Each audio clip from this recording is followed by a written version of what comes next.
Forward. Words cannot sufficiently express my joy on the occasion of the publishing of the English version of the Rissho Ankoku.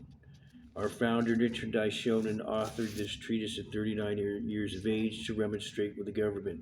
It was 750 years ago, on the 16th day of the 7th month of the first year of Buno, 1260, that this document was submitted through Yadoya Zenmon to Hojo Tokiyori, the all-powerful sovereign of Japan at the time. In this writing, the Daishonin expressed his grief that at this very time, as a result of grave slander, everyone in Japan, from the ruler down to the commoners, was afflicted by unusual occurrences in the heavens, natural disasters on earth, famine, epidemics, revolt from within, foreign invasion, and so forth. He lamented that they would all fall into the hell of incessant suffering in their subsequent existences, suffocating in the flames of Avicii hell for eternity. Out of deep compassion, as the true Buddha of the latter day of the law, the Daishonin declared that all of these misfortunes had occurred solely because society had gone against the correct law by taking faith in erroneous doctrines. For this reason, the guardian deities who should protect the nation had deserted the land, and demons and devils had seized the opportunity to settle in their place.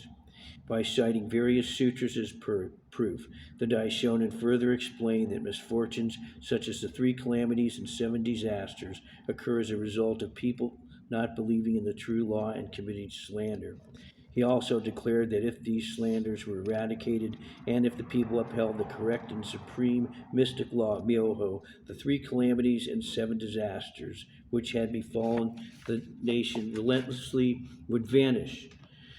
Other recurring national crises would also disappear, and consequently the indestructible Buddha land with peace and security would manifest. He concluded his writing by urging the people to immediately take faith in the supreme teaching of the one vehicle of the Lotus Sutra, the Daiga Honzen, the foundation of the 3 great secret laws. Although the Rissho Ankoku was addressed to Hojo Tokiyori, it is in reality a letter of admonishment to all people. Furthermore, even though it is focused on refuting Honen slanders in a general sense, it is in a strict sense a refutation of all erroneous sects. Rissho of Rissho Ankoku means to propagate the 3 great secret laws, the true object of worship and the essential teaching, the daimoku of the essential teaching, and the high sanctuary of the essential teaching, since they will illuminate the darkness of the 10,000 years and more of the latter day of the law. It is of utmost importance to uphold the correct law, the 3 great secret laws, if one desires the peace and stability of the land.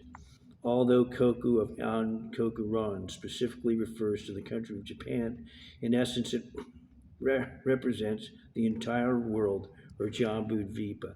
Thus, based on the principle of the oneness of life and its environment, if one takes faith in the supreme teaching of the one vehicle, the Lotus Sutra, the true object of worship of the essential teaching, the foundation of the 3 great secret laws, then the place where one resides will become the Buddha land by virtue of its mystic, unfathomable, and boundless merit. The surface meaning of the words of the Lotus Sutra expounded by Sakyamuni can no longer serve as an effective medicine for the salvation of all people in the latter day of the law. The true Buddha of the infinite past of Kuan Ganja made his advent into this world, and therefore those who do not possess the seed of Buddhahood will be able to attain enlightenment for the first time only through the Buddhism of the 3 great secret laws elucidated by this true Buddha. For the sake of eternal world peace and certainly each individual's happiness, we should aim towards saving the people who are suffering from the terrible conditions of this confused world. It is extremely critical now for each of us to sincerely embrace the will of the Daishonin manifested in the Rissho Ankoku and focus our collective efforts to make progress towards accomplishment of Kosen Rufu.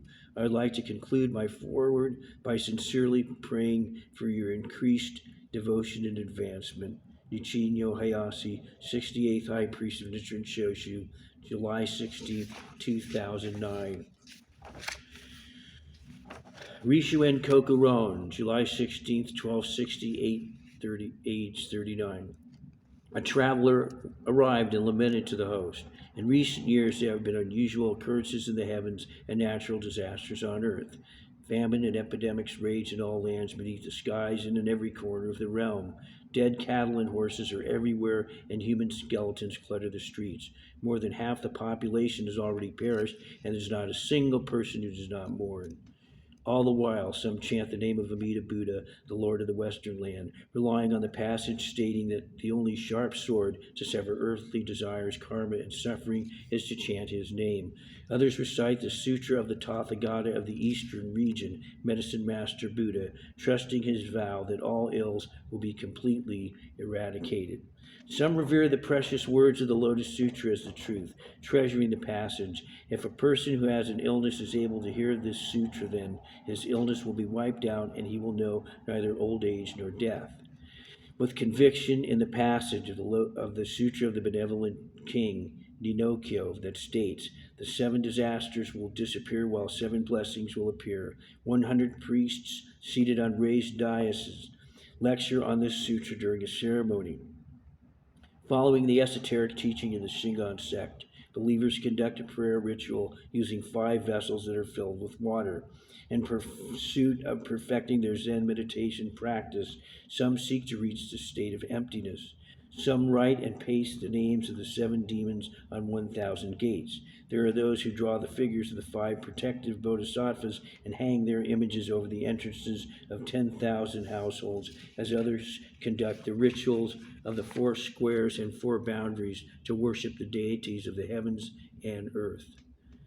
Out of sympathy for the plight of the suffering masses, the rulers of the nation implement virtuous emergency relief measures. However, all their desperate attempts are futile, merely intensifying the ferocity of the epidemics and famines. Beggars are ubiquitous. Wherever you look, death fills our eyes. Bodies of the dead accumulate in heaps like watchtowers and cover the river like bridges. Yet we observe that the sun and moon still follow their courses, and the 5 planets maintain their orbits. The 3 treasures of Buddhism are still revered in this world, and we have not yet reached the 100th imperial reign. So why is the world falling into disorder, and why are the Buddhist and secular laws losing their power? What is the cause for this misfortune? What mistakes have been made to bring all of this about? The host then replied, I have been agonizing alone, vexed by this very matter, but now that you are here, we can share our sorrow. Let us thoroughly discuss it. To begin, when one abandons the secular world and enters the Buddha way, he aspires to attain enlightenment through the Buddha's teachings. However, these days, prayers to the gods go unanswered, and the Buddha's powers are not to be found. When we carefully observe the world, we find that in our ignorance, we all doubt our future enlightenment. Looking to the heavens, we vent our resentment, and turning earthward, our hearts are empty save for despair. When I, with my limited knowledge, read the sutras, I find that all people have gone against the correct law and become wholly devoted to evil doctrines. This is why all the guardian deities have abandoned this country, and sages have left this land not to return. Seizing this opportunity, devils and demons rush in, bringing disasters and calamities. This is most fearful. We must speak out. The guest stated, I am not the only one distressed by these disasters afflicting the entire nation. All the people are grieving. Now you have allowed me into your abode, and I have heard your eloquent words. You say that the guardian deities and sages have abandoned the nation, and that is why calamities follow one after another. In which sutra can we find such an idea? I would like to hear the proof. The host replied, there are many such supporting passages in numerous sutras. The Sutra of the Golden Light, Gakomyo-kyo, teaches as follows. Although this sutra has been introduced to the country, it is yet to be widely disseminated. The king has neglected the true law. He has been unwilling to listen to it, make offerings, show respect, or praise it. When he has seen the 4 kinds of believers who embrace the true law, he has neither respected nor made offerings to them. In the end, he created a situation in which we, the 4 heavenly kings, our followers, and the countless guardian deities can no longer hear this profound teaching of the mystic law, because the guardian deities have been alienated from the true law and are unable to enjoy the flavor of ambrosia. Their power and influence have dissipated. This in turn has caused the power of the 4 devils to grow among the people, and the virtues of the worlds of humanity and rapture to wither. Ultimately, all souls have fallen into the river of the sufferings of birth and death, drifting away from the path to enlightenment. World honored one, after witnessing all this, we, the four heavenly kings, our followers, the Yakshas, and others, are unable to protect such a nation and must abandon it. It is not we alone who desert the king. All of the countless guardian deities protecting the nation will surely depart this land. Once the land is completely deserted, various disasters will arise, invariably leading to the king's fall. Every single person will be bereft of goodness.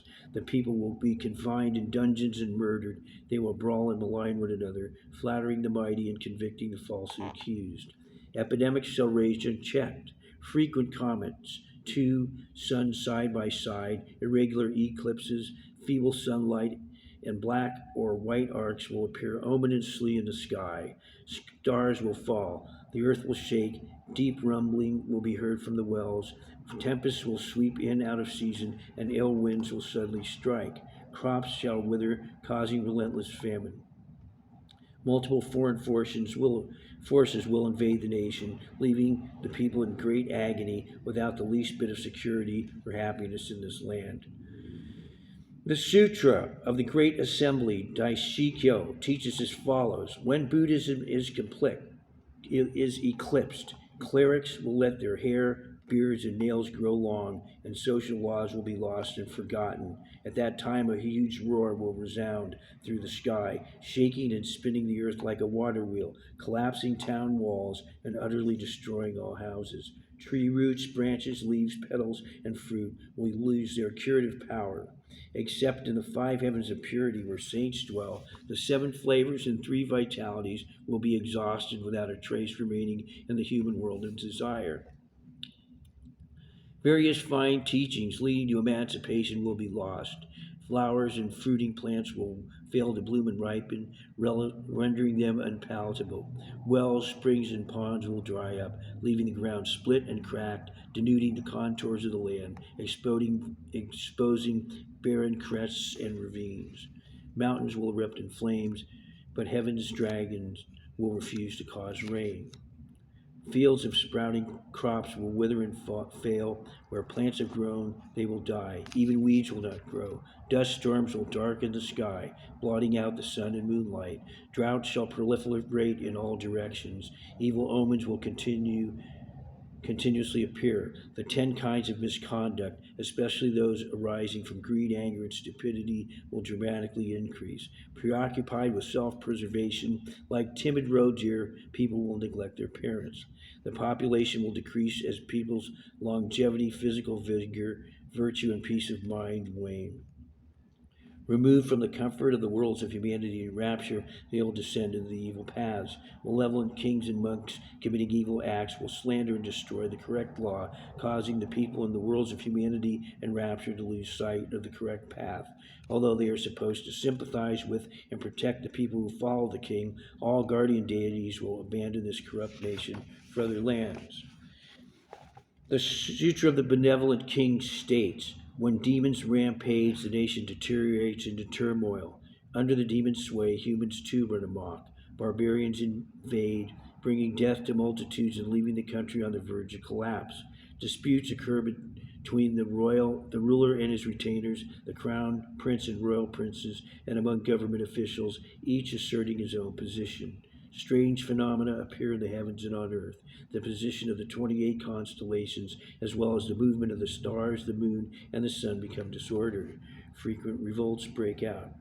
The same sutra goes on to say, when I view through the Buddha's 5 types of vision, the 3 existences of the lives of all kings, I see that they all have been able to attain their stations due to the merit gained in their past existences from serving 500 Buddhas.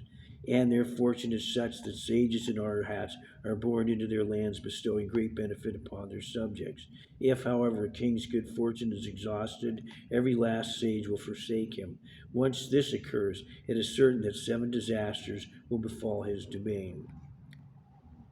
The Sutra of the Medicine Master, Yakushi Kyo, teaches, when the royal family, ruling class, and great king do not uphold the correct law, the following calamities will ensue: the outbreaks of pestilence, foreign invasion, revolt from within, unexplainable movement of the stars, solar and lunar eclipses, unseasonable storms, and droughts.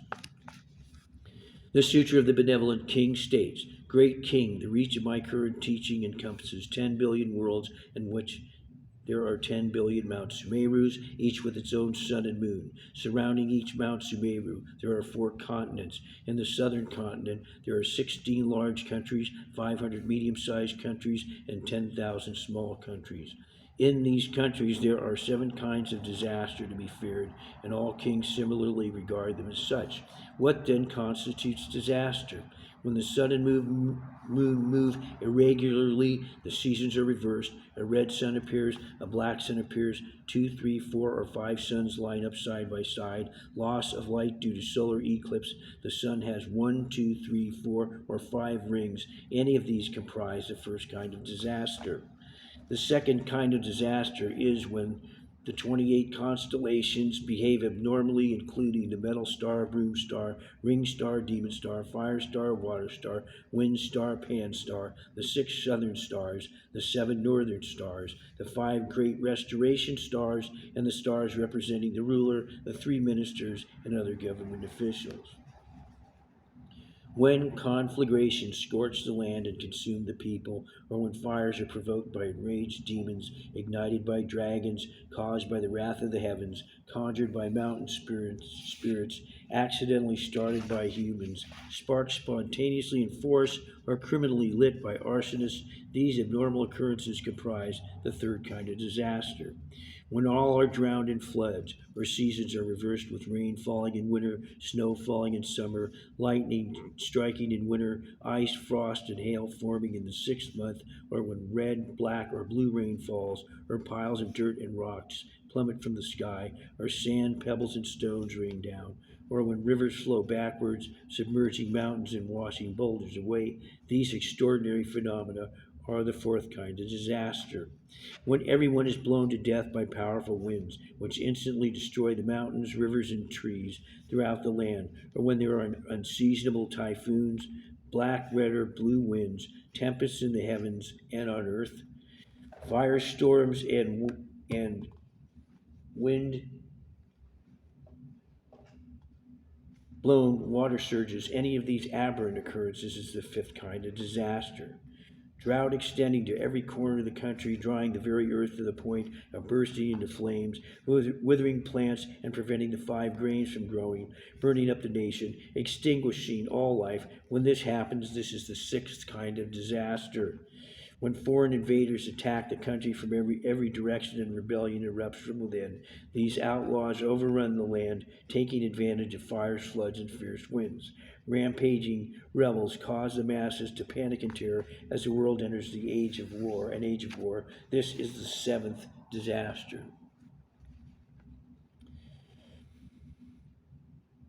The Sutra of the Great Assembly states, if a king practiced almsgiving, observing the precepts, and obtaining wisdom for innumerable existences in the past, but in his current existence finds that the law is in danger of being destroyed, yet does nothing to protect it, then the boundless good fortune he had accumulated will vanish completely.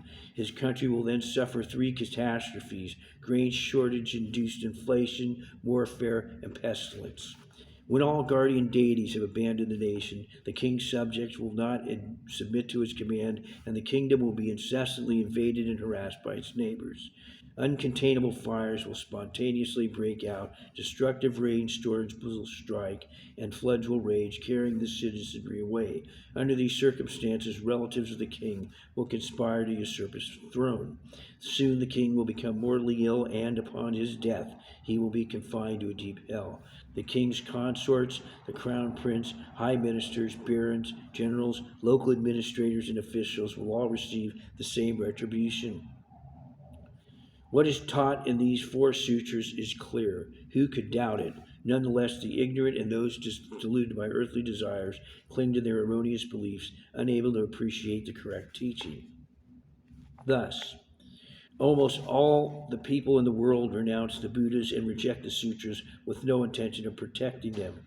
As a result, the guardian deities and saints desert the land, and malevolent spirits and followers of evil teachings sow devastation and bring ruin.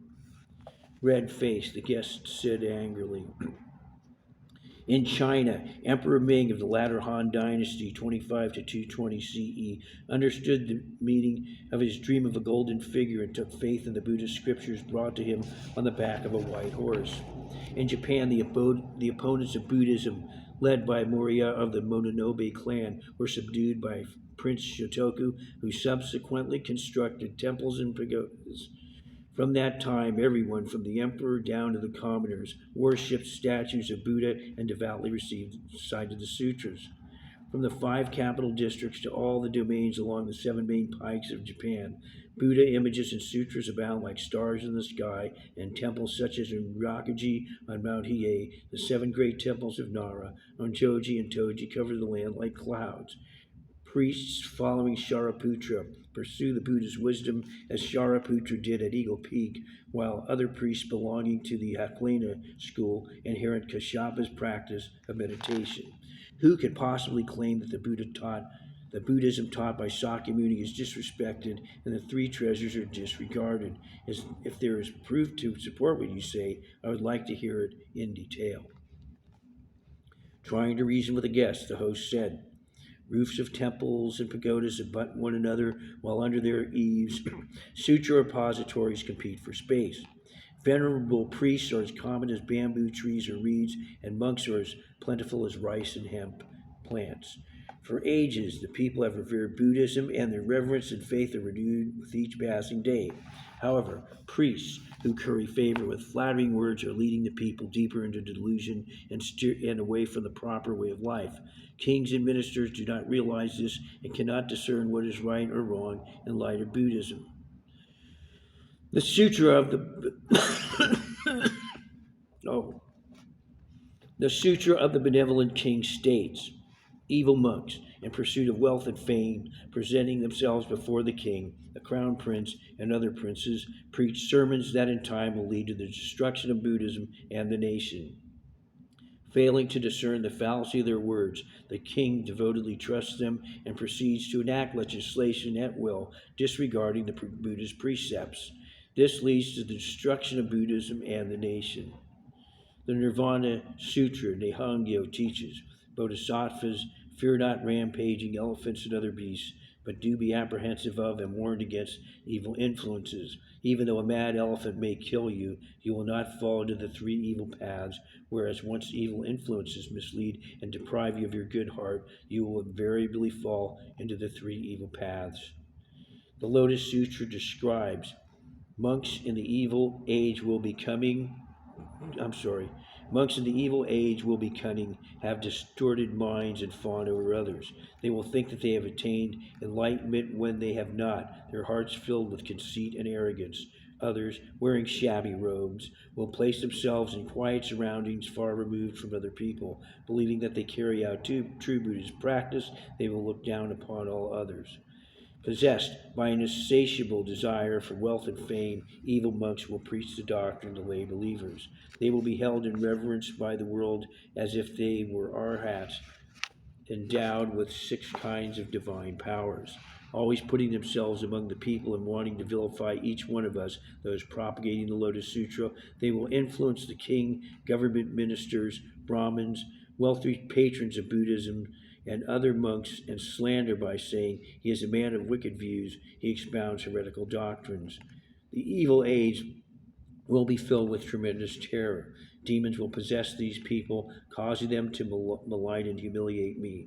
The evil monks of the defiled age will not understand that these were Buddhist doctrines taught by the Buddha as provisional teachings in accordance with the people's capacity.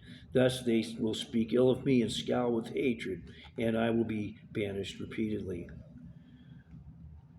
The Nirvana Sutra says, countless years after I, Sakyamuni, have entered Nirvana, all sages of the 4 stages will also enter Nirvana.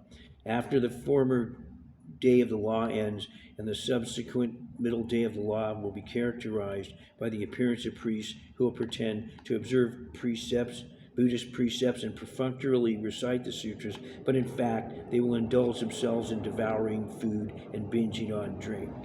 Although they will wear the robes of priests, their true intention towards others will be like hunters quietly stalking their prey or cats looking for an opportunity to catch a mouse. Such monks will loudly proclaim that they have achieved the stage of arhat. Outwardly, they will act like men of wisdom and benevolence, yet inwardly, they will harbor greed and jealousy. They will carry the demeanor of Brahmins practicing their vow of silence. They will be perceived as priests, but in fact, they will not be priests in the true sense. They will have distorted views and slander the true law. When we view the world we currently live in light of this sutra, it is clear that the current situation is exactly as predicted. How could you expect good deeds to be carried out without admonishing such malicious monks for their wrongdoings?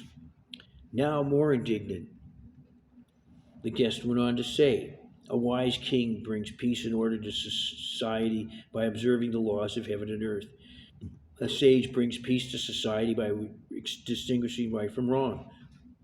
Monks in this world are held in reverence by the whole nation. A wise king would not put faith in evil monks, even if they were not real sages. Men of wisdom and philosophers would not follow them with respect.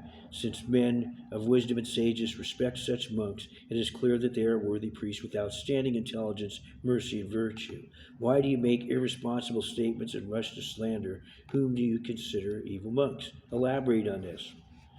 The host replied, in the reign of Emperor Gatoba, there was a monk by the name of Honen who authored the soul selection of Nembutsu Senchakushu. In this writing, Honen denied all of the sutras Sakyamuni taught throughout his life and thus deluded the people in all the 10 directions. The text states as follows. Priest Dao Chuo, dividing all of Sakyamuni's teachings into 2 categories, concluded that one should discard the gateway of the sacred path and devote himself to the gateway of the Pure Land. The gateway of the sacred path can be classified into 2 kinds of teachings. Based on this distinction, according to my interpretation, what is to be renounced as the gateway of the sacred path should include the esoteric Mahayana and the true Mahayana teachings. Herein lies the rationale for eliminating the current 8 sects of Shingon Zen, Tendai Keigon, Sanron Hosho, Jiron, and Shoron. Commentary on the treatise on the Pure Land on Ojo Ranchu, written by priest Tan Luan, states, in respectfully considering Bodhisattva Nagarjuna's discourse on the 10 stages, Juju Babashiran, there are 2 paths for bodhisattvas seeking the state in which they do not regress and the attainment of Buddhahood is assured. One is the difficult path and the other the easy path. The difficult path represents the gateway of the sacred path, while the easy path represents the gateway of the Pure Land.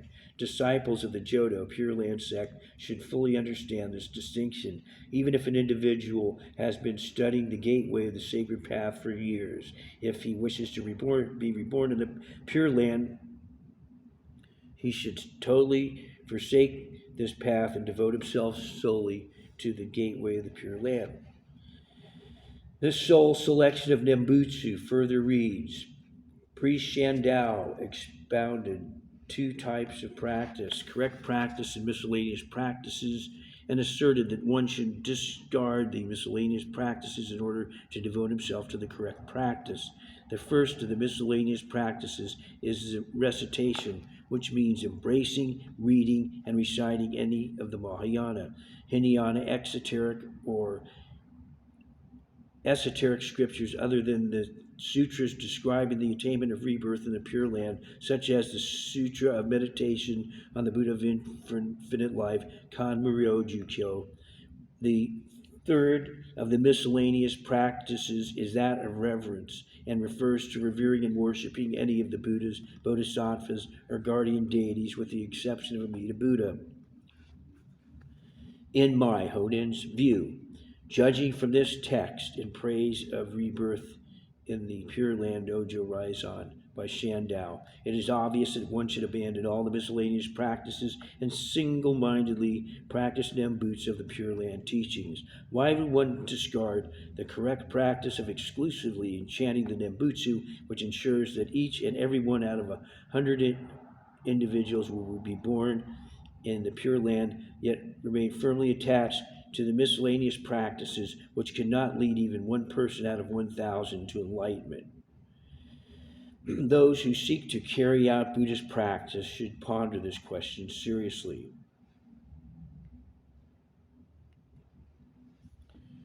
Honen also says, in the Zhenyuan era catalog of the Buddhist canon, Jogen Yuzuroku, there are a total of 2,883 fascicles and 637 works of the exoteric and esoteric teachings of the Mahayana scriptures, ranging from the first 600 fascicles of the Great Sutra on the Perfection of Wisdom, Daibanya Kyo, to the last sutra of the eternal existence of the law, Ho Joju Kyo. All of them, however, should be categorized as a practice of reading and reciting the Mahayana teachings. The following point should be fully understood. While the Buddha was expounding his teachings in accordance with the capacity of his audience, his followers were allowed to carry out both contemplated practice and non-contemplated practice. But once the Buddha revealed his true intent, he forbade these two practices. The only practice that, once taught, will remain unchanged for eternity is nothing other than the teachings of Nembutsu. Honen continues. Nembutsu followers must possess three kinds of mind as stated in the Sutra of Meditation on the Buddha of Infinite Life.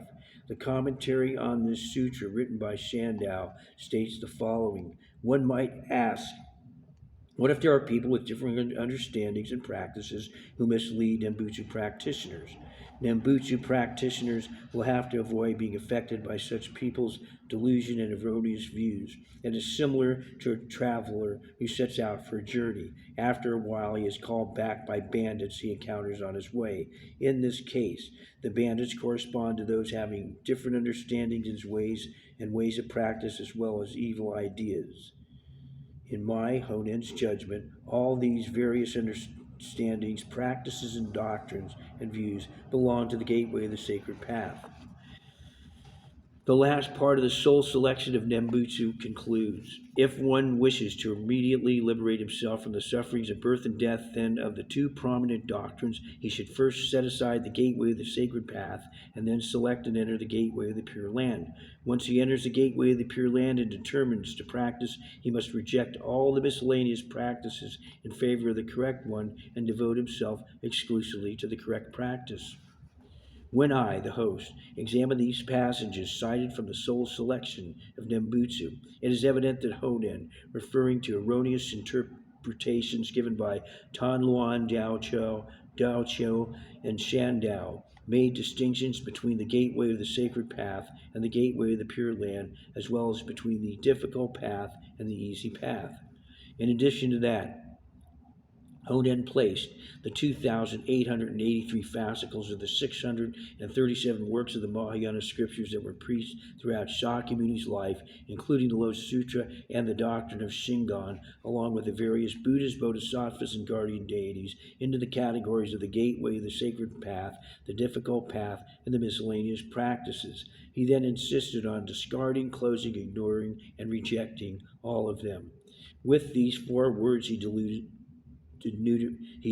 numerous people. Furthermore, he went so far as to abuse the sacred priests in the three nations of India, China, and Japan, as well as the Buddhist disciples in the 10 directions, by calling them all a herd of bandits. Honen turned his back on Amida's vow contained in the three Pure Land Sutras upon which he based his faith. This vow declares, anyone and everyone who calls upon the name of Amida Buddha can attain rebirth in the Pure Land, except those who have committed any of the 5 cardinal sins or those who have slandered the correct law. Furthermore, Honen goes against Sakyamuni's admonition in the 2nd volume of the Lotus Sutra, which warns, if one does not believe in the sutra and commits slander, after he dies he will fall into a Vichi hell. This Lotus Sutra is of utmost importance among all the doctrines elucidated by Shakyamuni throughout the 5 periods of his preaching. Honen is the one who goes against this admonition. Now the latter day of the law has come, the time when sages are no longer found. Each and every person that has been led into a dark maze and has become oblivious to the correct path to Buddhahood. How sad it is that there is no one who can correct this error and eliminate this illusion. How painful it is that these evil heresies are allowed to disseminate. Thus, from the ruler down to the commoners, everyone has come to believe that there are no scriptures other than the three Pure Land Sutras and that no Buddhas exist other than Amida Buddha and his two accompanying bodhisattvas who are revered in the Jodo sect. Crossing raging waves over tens of thousands of leagues, priests such as Dengyo, Gishin, Jikaku, and Shisho went to China in order to introduce sacred scriptures to Japan, along with statues of Buddhas that they revered as they traveled through the mountains and rivers. Upon returning to Japan, they built temples on high mountain peaks and in deep valleys to enshrine and venerate their statues. Both Sakyamuni and Medicine Master Buddha, statues enshrined on Mount Hiei, exerted the power of the law then and would do so into eternity. Statues of Bodhisattva Space Repository and Bodhisattva Earth Repository have been able to guide and benefit people even beyond their deaths. Thus, the rulers donated part of their provinces or counties to keep the candles lit in the temples, while local stewards offered part of their own properties for the sake of Buddhism. However, with the increasing popularity of Honen's, the sole selection of Nembutsu, people have forgotten to take faith in Lord Sakyamuni, and they treasure only Amida Buddha of the Western Pure Land. Repudiating the true intention behind the transmission, people have ignored Medicine Master Buddha in the East, relying exclusively upon the 4 volumes of the 3 Pure Land Sutras. They have discarded the true sutras expounded by Sakyamuni during the 5 periods of his lifetime of preaching. As a consequence, everyone has ceased worshiping and making offerings to the Buddha except at Amida temples, and they have lost the desire to provide alms to the priests other than those of Nembutsu. Thus, the temples enshrining statues of Buddha are desolate. Their roof tiles are covered with moss, making them look like overgrown pine trees. Hardly a streak of smoke rises from the chimneys. The priests' living quarters have fallen into ruin with dew-soaked weeds growing wild in neglected gardens. Despite all of this, the people do not have the heart to protect or yearn for the law, let alone reconstruct the temples. For this reason, venerable priests who continue to uphold and transmit the law have left, never to return, causing the guardian deities to disappear. This is entirely due to Honen's, the sole selection of Nembutsu. Deplorably enough, over the past several decades, as many as tens of millions of people have been deluded by this devilish doctrine and have failed to comprehend the correct path of Buddhism. Favored is the erroneous doctrine, forgotten is the legitimate doctrine. How could the dark guardian deities not become infuriated? Discarded is the complete and perfect teaching, preferred is a distorted doctrine. There is no doubt that demons have seized this opportunity to cause confusion in the nation. Therefore, rather than offering a myriad of prayers and rituals, first and foremost, it is vital to eliminate the single evil cause of all adversities. Growing even more infuriated, the guest retorted, "Since the time when our true master Sakyamuni elucidated the 3 Pure Land treasures, priest Tan Luan abandoned the doctrine of the 4 treatises and totally devoted himself to the Pure Land teachings. Priest Dao Chuo set aside the extensive range of practices taught in the Nirvana Sutra and promoted only the practices for attaining rebirth in the Western Pure Land.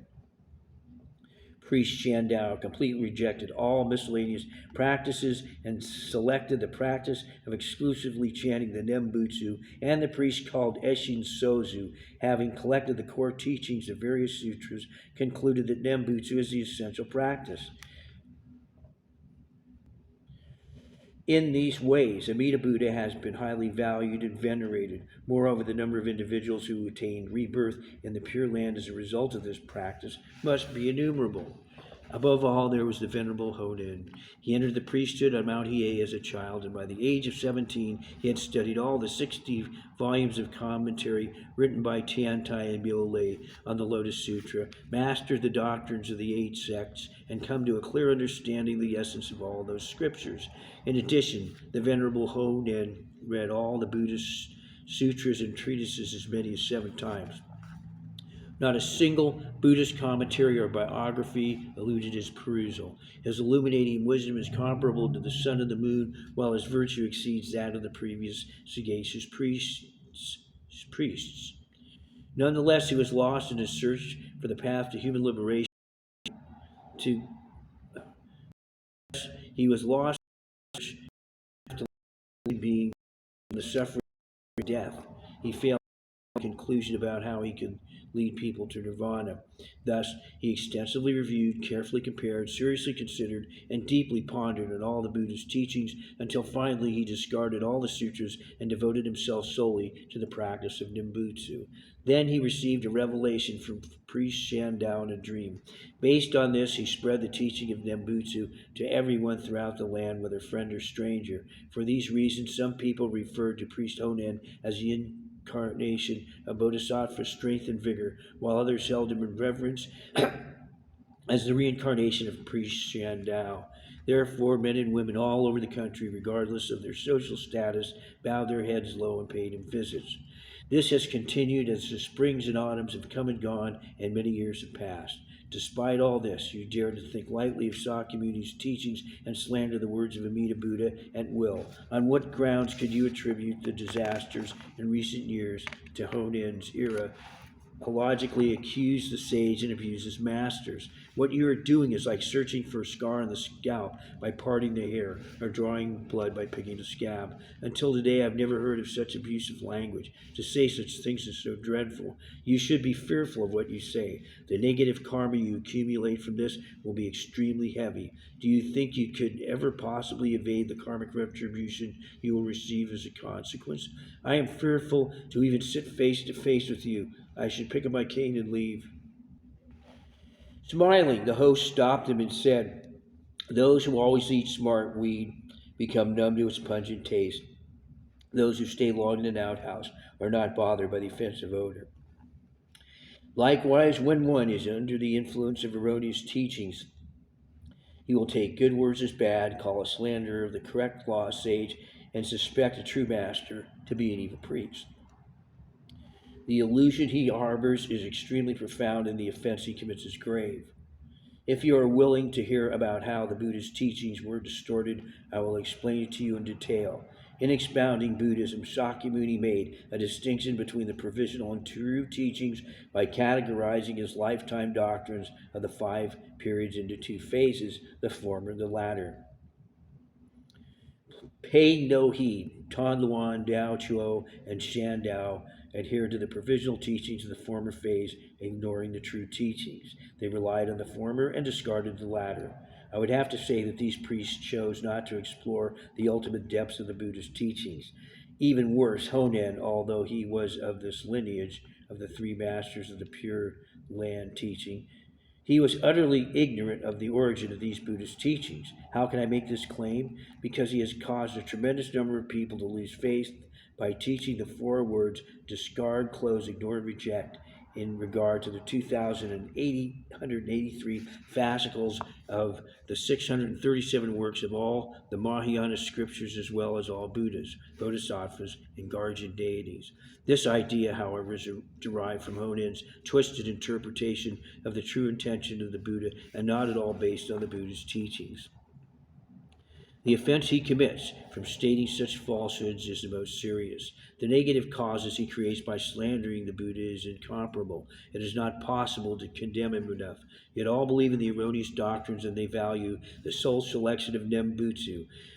They worship only the 3 Pure Land sutras, disregarding all other sutras, and they venerate only the Buddha of the Pure Land of perfect bliss, forgetting all other Buddhas. Honen is indeed the sworn enemy of all Buddhas and sutras, as well as the uncompromising foe of sagacious priests and the multitude. Nonetheless, his erroneous doctrines have spread in all directions, prevailing in every corner of the land.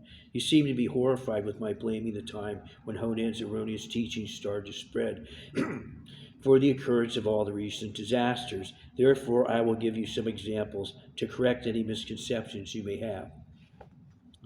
In the second volume of the Great Concentration and Insight Makashikon, there is a citation from records of the historian Shiki stating, during the decline of the Zhao dynasty, Western Zhao 1046 to 771 BCE, Eastern Zhao 772 to 256 BCE, there were people who disregarded proper decorum, letting their hair grow wild and wearing their clothes in disarray.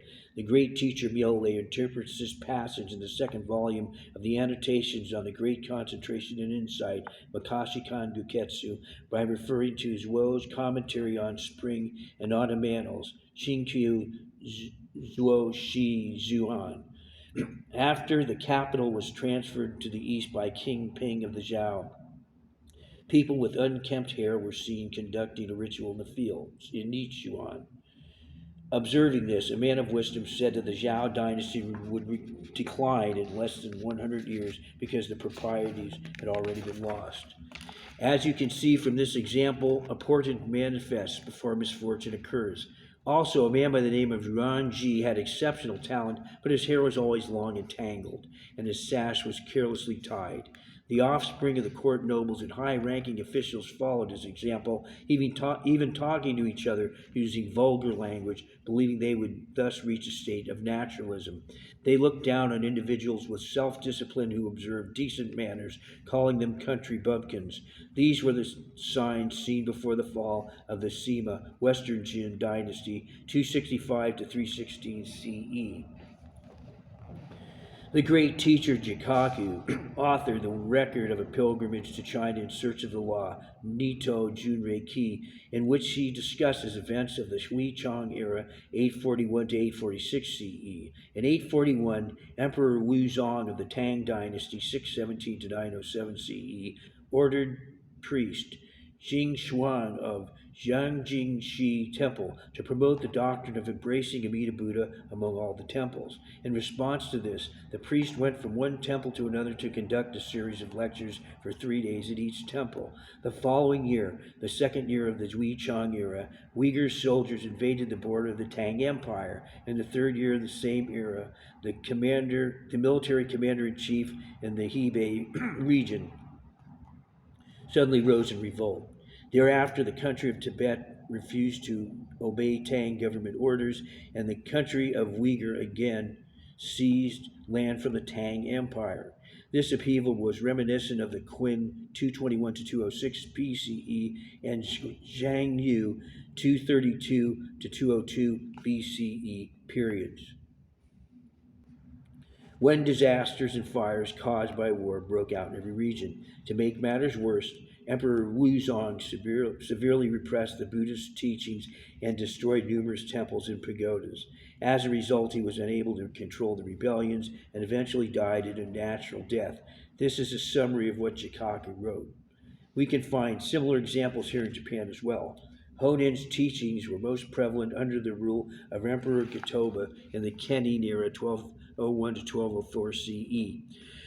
This resulted in the undeniable facts surrounding the retired emperor. As you can see, examples of the fall of a nation due to erroneous teachings are found in the great country of China, and actual proof is also evident in our country. You should neither doubt this nor consider it extraordinary. You must simply discard the evil, devote yourself to the good, eliminate the source of the misfortunes, and sever the very root of the slanders. The guest calmed down slightly and said, "Although I am yet unable to grasp the profound meaning of what you have said, I believe I have a basic understanding of your point. However, from Kyoto to Kamakura, there are a great many priests in the Buddhist community. There are those of distinguished high-ranking position and those who are learned and virtuous. Yet none of them have ever submitted a written statement of their beliefs to the sovereign nor voiced their opinions to the emperor. But you, despite your lowly position, so easily spew such abusive words. Your points have yet to be fully elucidated, and your logic is flawed." The host replied, Although I am a man of poor cal- although I am a man of poor caliber, I have been fortunate enough to be able to study the Mahayana teachings. Even a blue fly could travel over 10,000 miles by clinging to the tail of a fleet steed, and green ivy could extend for up to 1,000 yards by entwining itself around a large pine tree. I was born a disciple and child of the Buddha, serving the kings of all Buddhist sutras, the Lotus Sutra. How could I suppress my grief when I see Buddhism declining? Moreover, the Nirvana Sutra states, Suppose a decent priest becomes aware of one who slanders the correct law. If he lets the slanderer be without reproaching, expelling, and correcting him by exposing his faults, we should know that this priest is an enemy of Buddhism. On the other hand, if this priest expels, reproaches, and corrects the slanderer by exposing his faults, this priest is my disciple as well as a true practitioner of my teaching. I do not deserve to be called a decent priest. However, I have provided a general overview of the Buddhist teachings and revealed a fraction of Honen's slanders in order to avoid accusations that I am an enemy of Buddhism. To continue in the Gending period, 1224 to 1225 CE, both the Ryakuji and Kofukuji temples frequently sent official letters of appeal asking the emperor to prohibit the propagation of the Nembutsu teachings. The emperor finally issued an imperial order, and the shogunate set forth a decree. As a result, the wood blocks of Honen's, the sole selection of Nembutsu, were seized and brought to the great lecture hall of Enrakuji Temple and incinerated in order to repay the debts of gratitude owed throughout the three existences to all Buddhas. As for Honen's grave, the lowest ranking servants of the Kanjidin shrine destroyed it, obeying the aforementioned orders.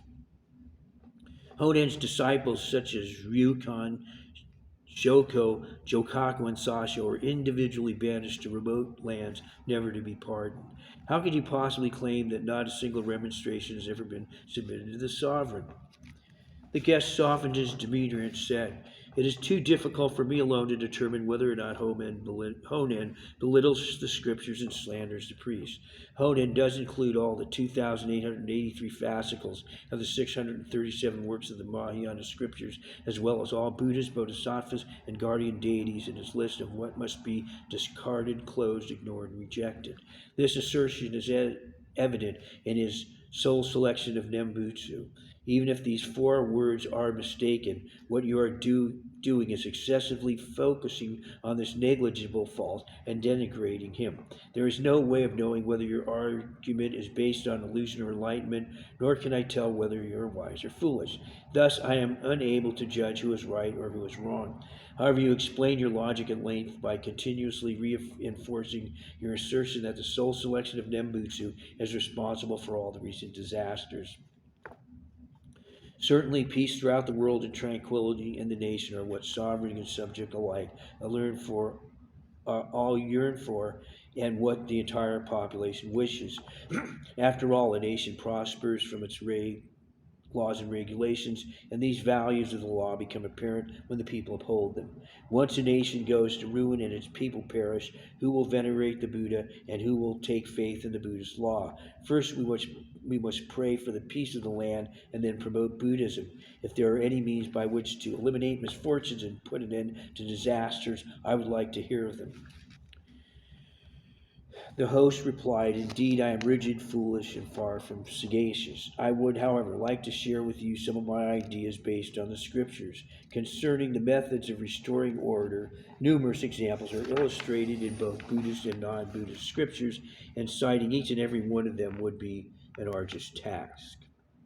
Nonetheless, as I ponder on such methods in light of the Buddhist teachings, I am compelled to conclude that the peace and tranquility of the entire nation will be ensured if those committing slanderous acts are strictly corrected and priests practicing the correct way are held in high esteem. The Nirvana Sutra states, the Buddha said, if one makes offerings in this world to anyone, excluding one type of person, one's behavior should be extolled. Chunda inquired, who is the one to be excluded? The Buddha responded, as taught in the sutra, the one who violates the precepts. Chunda then asked for clarification. I am unable to understand your point. I beg you to further elaborate on it. The Buddha turned to Chunda and said, Those who break the precepts are each and Tika. Making offerings to anyone other than each and Tika is praiseworthy and allows one to receive immeasurable merit. Chunda then asked, "How would you describe each and Tika?" The Buddha responded, "Chunda, each and Tika are people among the Buddhist monks. Lay shit. Chunda, each and Tika are people among the Buddhist monks, nuns, laymen, and lay women who spew malicious words and slander the correct law. Despite creating such severe karma, they refuse to repent over an extended period of time and have no intention to rectify their actions. Such people are heading down the path of Ichatika. They may also commit one or more of the four evil acts or five cardinal sins. Though clearly aware that they have committed such severe offenses, they have never been afraid of perpetrating them, have made no attempt to repent, and dared not confess. Over time, they neither value and protect the correct law nor have the desire to perpetuate it. As they belittle, slander, and despise it, their words bring about misfortune and cause them to commit even more offenses. These people are heading down the path of Ichantika. Offering alms to anyone other than Ichantika is an act that deserves praise. The same sutra teaches, as I recall my past lives, I remember that I once was the king of a large country in this Jambu Dvipa. My name was Senyo. I possessed a strong attachment to the Mahayana scriptures and profoundly revered them. I had a pure and sincere heart, completely free of wickedness, jealousy, or stinginess. My disciples, at that time, I deeply treasured the Mahayana teachings.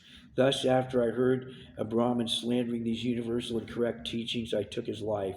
My disciples, because of this causal relationship that I created, I have never fallen into hell since then. Another passage from the same sutra says, when the Tathagata was practicing bodhisattva austerities as a king, he killed some Brahmins. The same sutra further states, there are three degrees of killing, low, middle, and high, that bring about the corresponding degrees of retribution. Killing an animal, even an ant, constitutes the lowest degree of killing, with the exception of killing bodhisattvas who chose to be born as animals to offer their lives in order to save the people. One who commits this offense will fall into the worlds of hell, animality, or hunger, and will suffer the lowest degree of retribution. Why is this?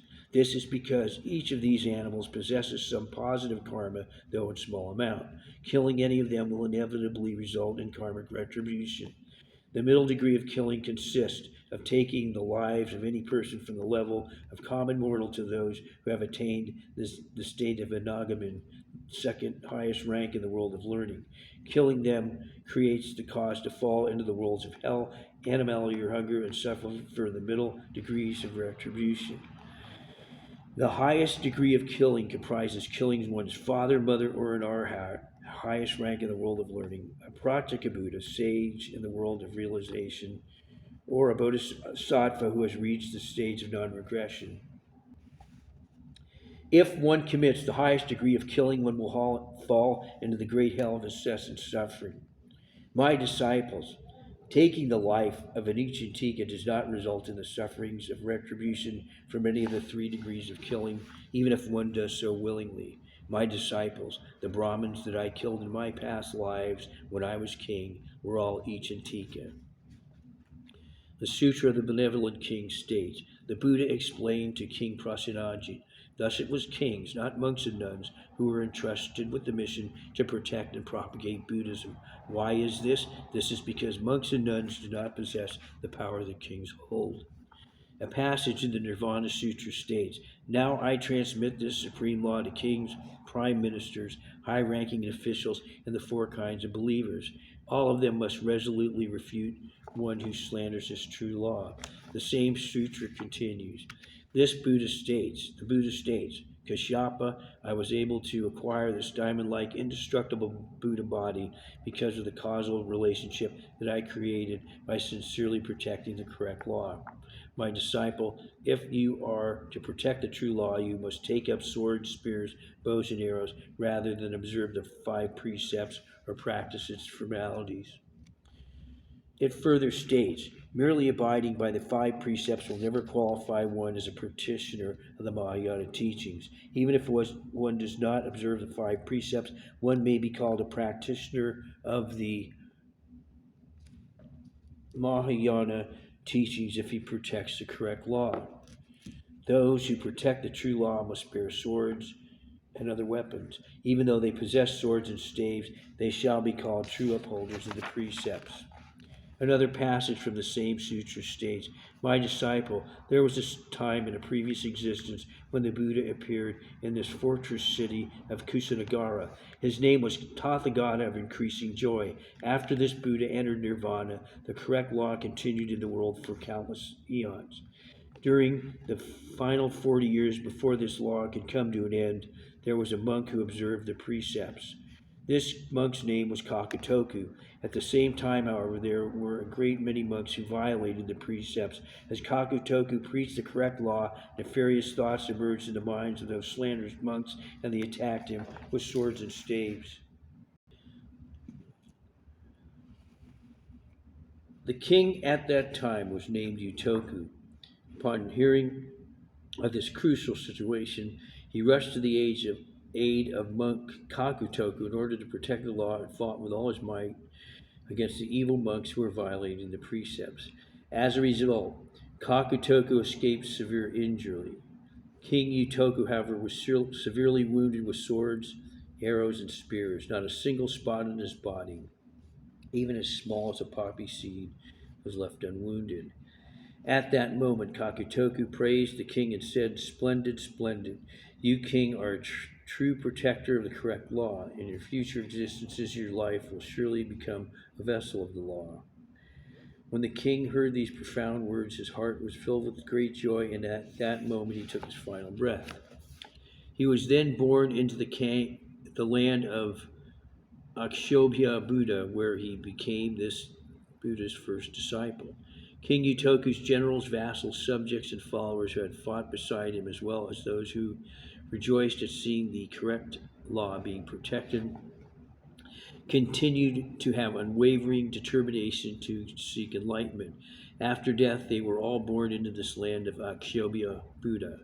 Monk Kakutoku was also born into this land after his death, and he became the second disciple of the Buddha. This is precisely the way you should uphold and defend the correct law when it is about to perish. Kashyapa, it was I, in fact, who was king at the time, and the monk who preached the sermon was Kashyapa Buddha. Kashyapa, those who protect the true law will gain this kind of immeasurable merit.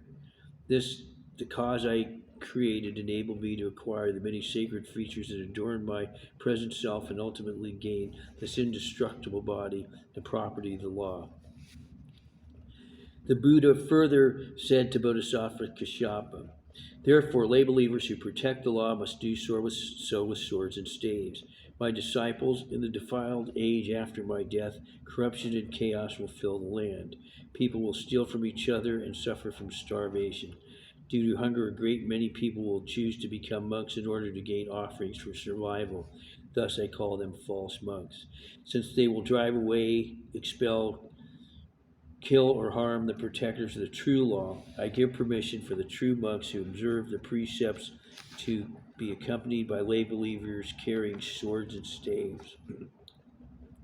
Despite the fact that they are armed, I call them observers of the precepts. However, though they are permitted to bear weapons, they must not take the lives of others. The Lotus Sutra says, if one does not believe in the sutra and commits slander, he will sever himself from all the causes in this world for becoming a Buddha. After he dies, he will fall into a Vichi hell. The meaning of this passage is all too apparent. Why should I elaborate any further? Based on the Lotus Sutra, slandering the Mahayana scriptures is a greater offense than committing the five cardinal sins an infinite number of times.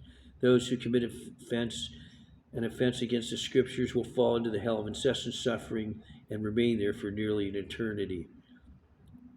According to the Nirvana Sutra, though one may be forgiven for making offerings even to a perpetrator of the five cardinal sins, one will never be permitted to give alms to slanderers of the sutra. If one kills even an ant, he will surely descend into the evil paths. However, if one tries to refute slander of the sutra, he will definitely reach the stage of non regression. For example, Kakatoku was born as Kashyapa Buddha, and King Utoku was born as Sakyamuni Buddha. The teachings of the Lotus Nirvana period are the heart of Sakyamuni's doctrines, expounded throughout the 5 periods of his lifetime of preaching. The warnings in these teachings are extremely serious. How can anyone fail to seek and devote oneself to them?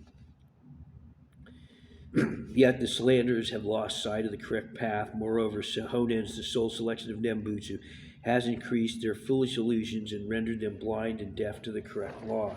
Some have expressed their longings for the deceased Honen by creating wooden statues and paintings of his image. Others, trusting the groundless doctrines expounded in his writings, inscribed his evil words on wood blocks so they could be disseminated throughout the land, and they are now treasured everywhere. People perceive that the only traditions worthy of reverence are those of the Nembutsu, while the only people worthy of receiving alms are Honen's disciples. Such being the case, people have cut off the fingers of the statues of Sakyamuni that are posed in his traditional gesture and reconstructed them to the likeness of a Buddha's gesture. Some temples that originally enshrined Medicine Master Buddha in the eastern Lapis land now have Amida Buddha, the master of the western Pure Land, in their place. Others have abandoned the nearly 400-year-old practice of transcribing the Lotus Sutra and instead have been transcribing the 3 Pure Land Sutras. People have discontinued the ceremonies of gratitude to the great teacher Tiantai and have substituted them with the ceremonies for Shandao. These people are countless in number. Are they not desecrating the treasures of the Buddha? Are they not desecrating the treasure of the law? Are they not desecrating the treasure of the priesthood? All their wrongful acts are entirely due to the erroneous teachings of the soul selection of Nembutsu. How deplorable it is that the people go against the Buddha's admonitions that are based on his true intentions. Indeed, how pitiful it is that they follow the fallacious words of this deceptive and irrational monk Onan. If one desires peace to reign throughout the entire nation without delay, he should first and foremost put an end to the slanders that prevail throughout the country. The guest said, in order to eliminate the offenses of these slanderous people and eradicate the teachings that violate the admonitions of the Buddhas, are you suggesting that, as stated in the Nirvana Sutra, these people should be beheaded? That would be recommitting the offense of murder. What then would be done with the negative karma thus created? The Sutra of the Great Assembly states, as long as a person shaves his head and wears a priest's robes, whether he observes or violates the precepts, both heavenly and human beings must make offerings to him, because doing so is the same as making offerings to me, the Buddha. This priest is my child. If someone attacks and strikes him, he would be harming my child. If someone abuses and humiliates him, he would be slandering and insulting me. It should be inferred from the sutras that offerings must be made to priests without questioning whether they are good or bad, or whether it is right or wrong to do so.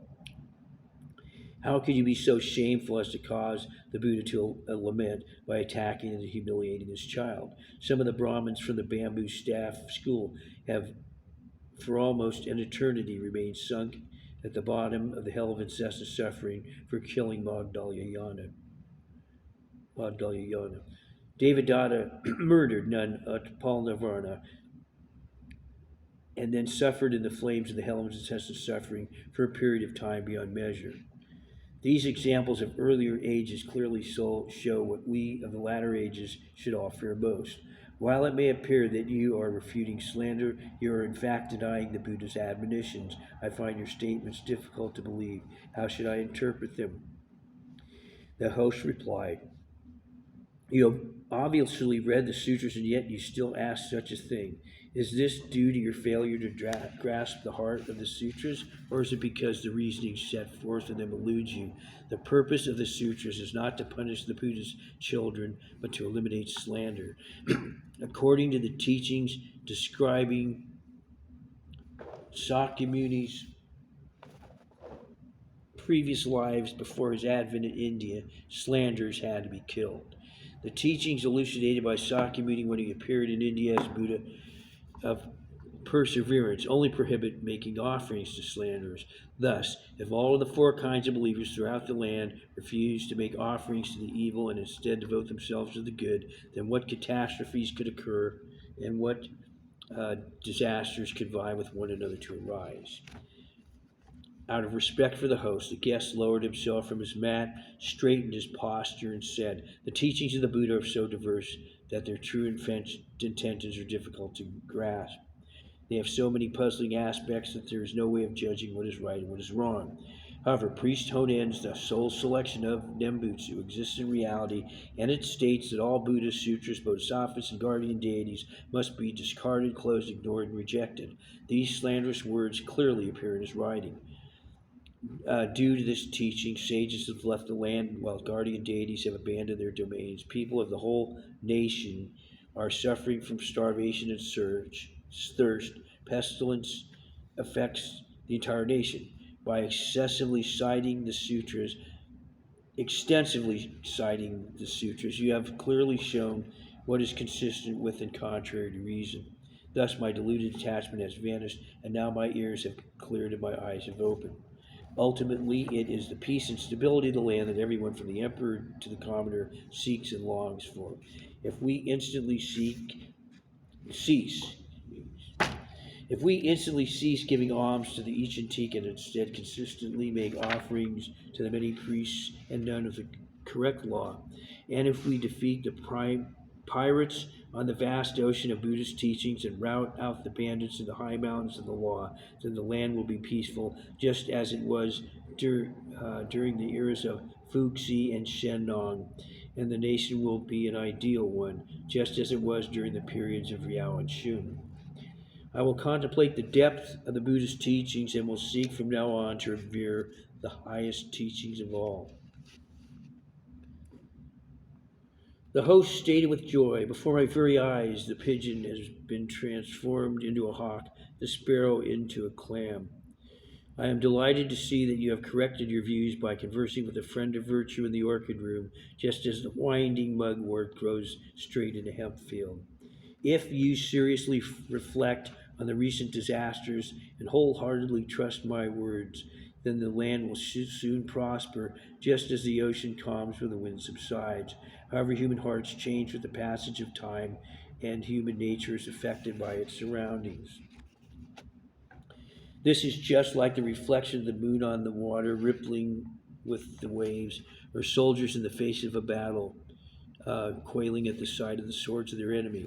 You believe my words at this moment, however, later you will surely forget them. If you desire a secure land and wish to pray for peace in your present and future existences, you should waste no time, ponder on the correct path, and immediately eliminate slanders." Why is this so? It is because 5 of the 7 disasters described in the Sutra of Medicine Master have already befallen, and the other 2 have yet to occur: the disaster of forward invasion and the disaster of revolt from within.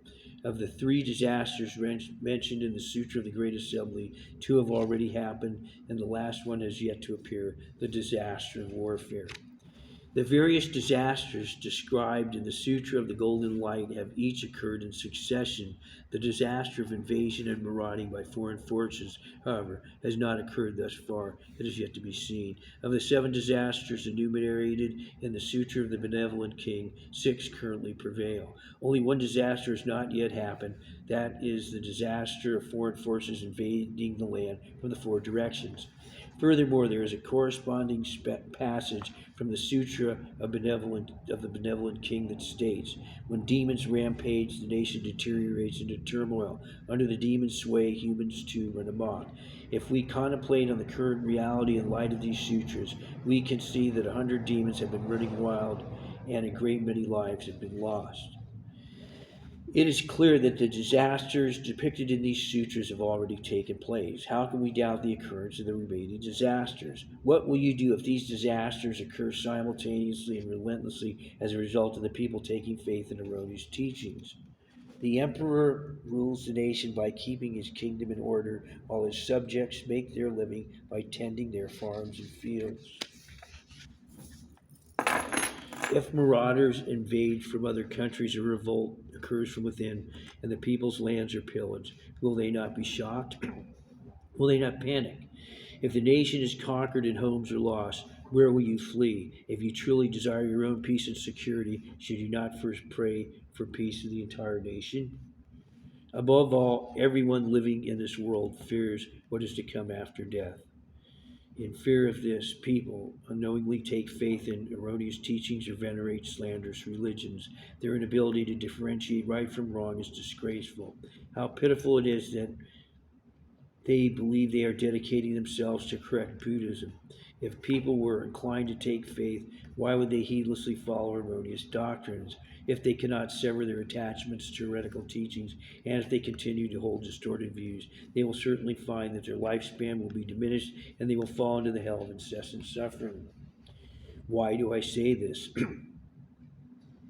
The Sutra of the Great Assembly states, if a king practiced almsgiving, observing the precepts, and obtaining wisdom for innumerable existence in the past, but in his current existence finds that the law is in danger of being destroyed, yet does nothing to protect it, then the boundlessly good fortune he had accumulated will vanish completely.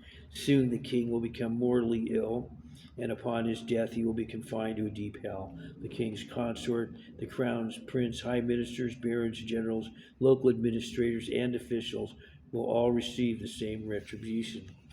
The Sutra of the Benevolent King states, if there is one who violates the Buddhist teachings, he will have no dutiful children, no family harmony, and no protection from the guardian deities for his family. He will fall victim to epidemics and attacks by demons day after day, be hounded by bizarre disasters one after another, and constantly be tormented by misfortune. After death, he will fall into the worlds of hell, hunger, and animality. Even if he happens to be born as a human being, he will suffer the retribution of being used as a slave in warfare. If a person writes at night and then extinguishes the lamp, the characters still remain, just like the resonance of a sound in the shadow of a body. Similarly, the consequences from what we have accumulated in our present lifetime in this threefold world will manifest themselves in our future existences. A passage from the second volume of the Lotus Sutra states, if one does not believe in the sutra and commits slander after he dies, he will fall into a Vici hell. And a passage from the Bodhisattva never disparaging Fukyo chapter in the seventh volume states, for 1,000 kalpas he will undergo tremendous sufferings in a Vici hell. The Nirvana Sutra teaches, if one becomes estranged from his good friends, refuses to listen to the true law, and adheres to evil doctrines, he will inevitably sink into a Vici hell, where his body will expand and stretch 84,000 yojanas. Thus, by thoroughly reading all of these sutras, you will find that they all point out the grave consequences of slandering the law. How lamentable it is that everyone has walked out of the gate of the correct law and entered into the prison of erroneous teachings. How foolish people are to be caught by the hook of evil doctrines and become eternally entangled in the net of slanderous teachings. In this lifetime, the people's ability to see the correct law is obscured by a dense fog, and in future existences they will be engulfed by the roaring flames of hell. How can we not grieve? How can we not agonize? You must immediately renounce your erroneous belief and take faith in the supreme teaching of the one vehicle of the Lotus Sutra. Then this entire threefold world will become the Buddha land. How can the Buddha land ever decline? All the lands in the 10 directions will transform into treasure realms. How can a treasure realm ever fall to ruin? If the nation never declines and the land is indestructible, you will find safety and peace of mind. These are the very words that you must believe and revere. The guest responded, why would one practice erroneous teachings and refuse to follow the correct law in this lifetime and in future existences? Now that you have thoroughly explained the words of the Buddha based on the passages you have cited from the sutras, I have come to understand that slandering the true law is extremely serious, and the offense of violating it is indeed grave. By believing only in Amida Buddha, I discarded all other Buddhas. By revering the Pure Land Sutras, I rejected all their sutras. This is not because of my self-centered views, but simply because of my obedience to the words of the founders. This is true for all the people throughout the land. Yet it causes our hearts to be tormented in this life and will certainly cause us to fall into a Vici hell in future existences.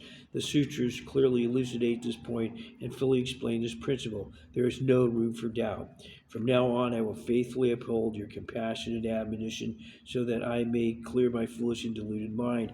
I will immediately eliminate all slanderous teachings, and make every effort towards realizing the peace throughout the land.